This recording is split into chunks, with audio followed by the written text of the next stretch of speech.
1 Roi chapitre 22, nous voyons du 1er au 28e verset. Alors, le prophète du métier qu'on appelle des faux prophètes, ceux qui travaillent pour les hommes. Regardez au verset 11. Un certain si de quoi fût des Kénana se fabriquaient des cornes de fer et il disait, voici ce que déclare le Seigneur. Ces cornes sont le signe de la puissance avec laquelle tu écraseras l'armée syrienne. Et tous les autres prophètes confirmaient ce message en disant, tu peux aller attaquer Ramoth et Galade. Tu réussiras, le Seigneur te livrera la ville.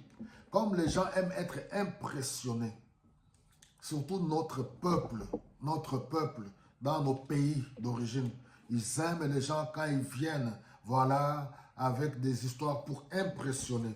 Mais vous allez voir qu'il y a un messager à la demande du roi Josaphat pour qu'on aille trouver un autre prophète.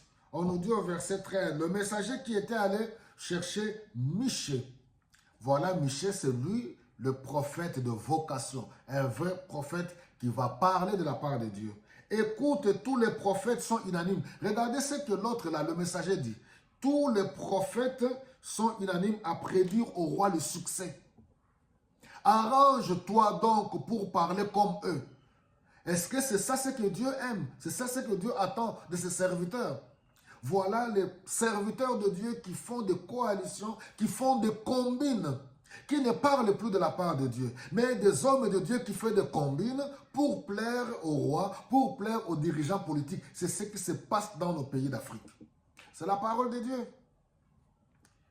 Il dit, arrange-toi donc pour parler comme eux. Prédis-toi aussi le succès.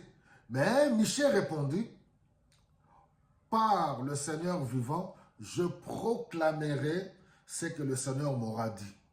Les prophètes du métier, les faux prophètes du ventre, ils parlent de la part des hommes. Ils ont l'esprit mensonger, comme on le verra, parce que Michée a vu ça.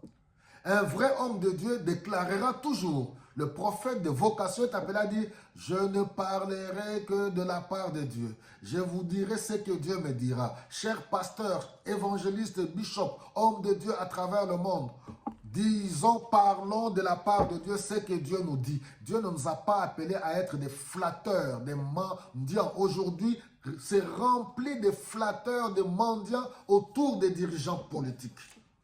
On le verra dans la partie suivante.